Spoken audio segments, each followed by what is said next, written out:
Sou uma filha amada de Deus, vencendo nas áreas da ira, procrastinação e rejeição. Meu nome é Celina. Sou a mais nova de 3 filhas. Vim de um lar funcional e que eu acreditava ser perfeito.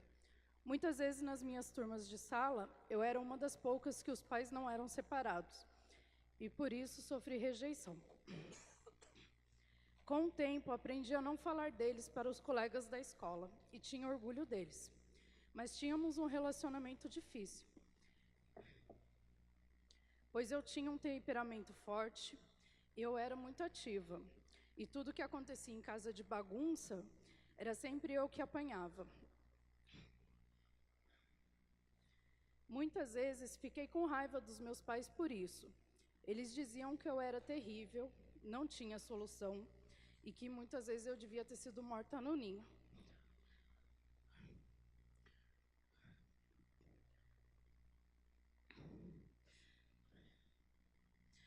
Acreditava que eles não me entendiam e nem me amavam. E por muitos anos foi a minha identidade.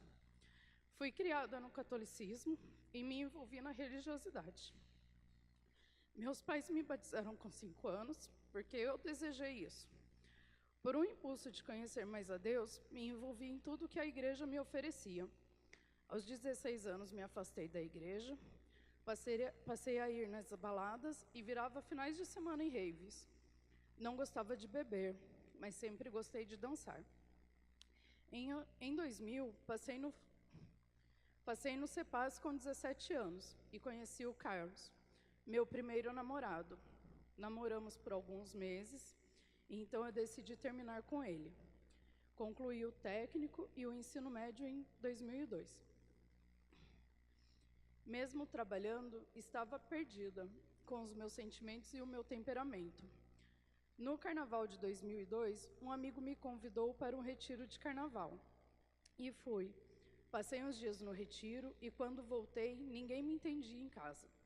Passaram a me chamar de beata, me envolvi ainda mais na igreja e praticamente me desliguei da minha família.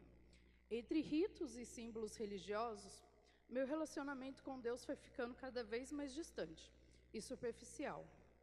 Cada vez mais me sentia sozinha e vazia. Só buscava Deus em momentos difíceis e de necessidades. Fui me frustrando com todos os acontecimentos que eu via e não concordava. Assim, eu deixei a igreja e as pessoas de lado. Tive um namoro destrutivo, onde descobri que estava sendo traída. Terminei o namoro no mesmo dia. Com 3 meses após o término do namoro, perdi meu emprego, parei com a minha vida. Só chorava e achava que nunca poderia sonhar em ser casada e ter uma família. Minha mãe, não aguentando mais me ver naquela situação, me mandou ir para a igreja, conversar com Deus. Chegando lá, recebi uma orientação para escrever no papel tudo o que eu queria do meu marido.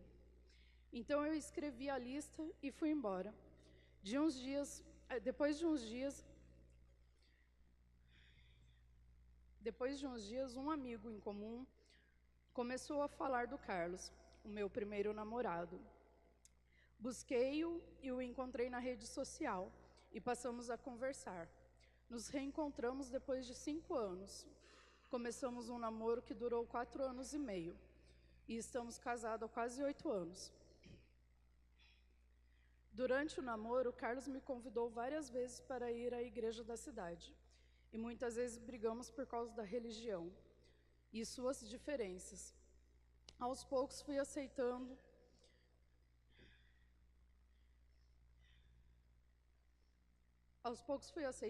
e em 2010 fui em todos os domingos com ele.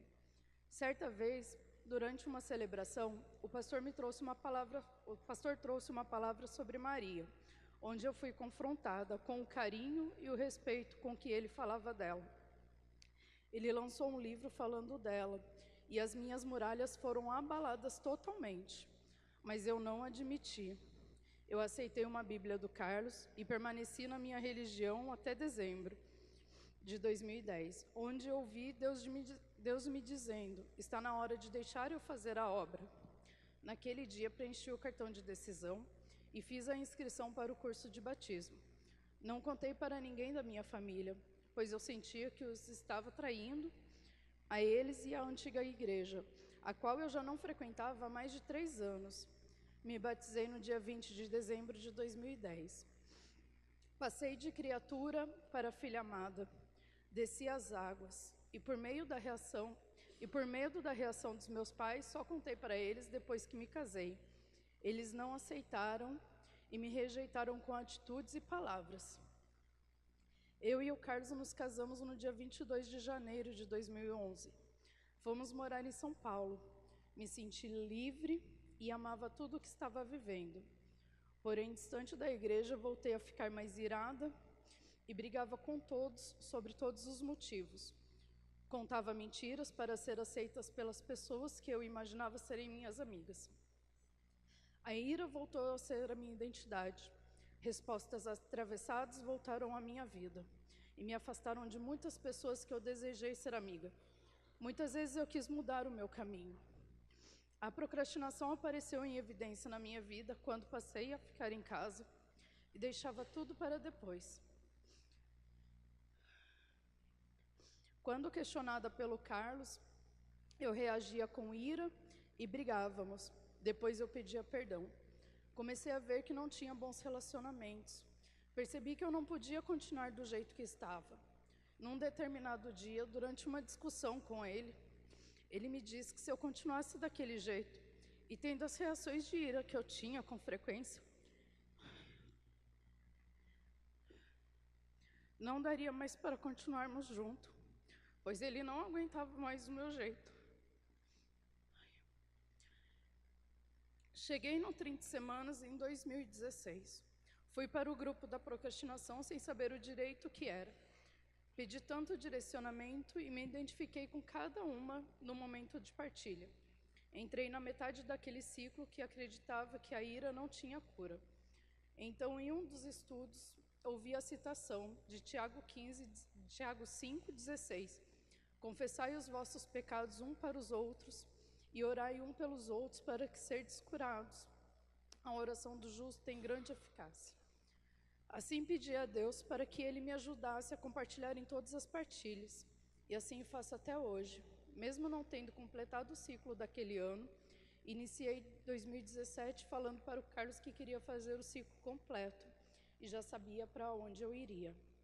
Fui direto para o grupo da ira. Muitas vezes me senti tentada a mudar de grupo, mas ali descobri que não estava sozinha.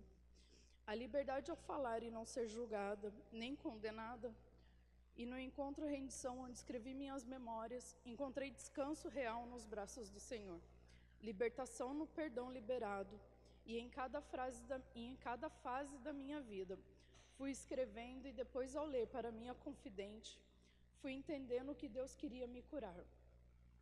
Foi onde descobri os momentos em que fui rejeitada, sendo elas pelas minhas atitudes ou ações, e onde eu me irava. Muitas vezes busquei auxílio na minha confidente, que me ajudou muito a ouvir as minhas confissões. Fiz reparações com os meus pais, minhas irmãs e com o Carlos. Amo a família que Deus sonhou para mim. Tenho um relacionamento constante com Deus. Busco em todos os momentos e aprendo com Ele todos os dias a amar quem me rejeita e a não deixar as tarefas para a última hora. Vencendo a procrastinação, e busco todos os momentos em Deus a cura para a minha ira. No 30 semanas descobri a minha real identidade em Deus, e que é de filha amada, princesa do reino, e eu posso chamar Deus de Pai. Aprendi a ouvir e não julgar, a cuidar, a olhar com os olhos do papai. Em João 3,8 lemos: o vento sopra onde quer. Você escuta, mas não pode dizer de onde vem e nem aonde vai. Assim acontece todos os nascidos do Espírito, e entendi que tenho que descansar todos os dias no braço do Pai, para que o vento do Espírito Santo sobre em minha vida e me leve na direção que Ele quer, e para isso não preciso entender, somente obedecer e fazer o que Ele me pede. Obrigado pelo silêncio de vocês.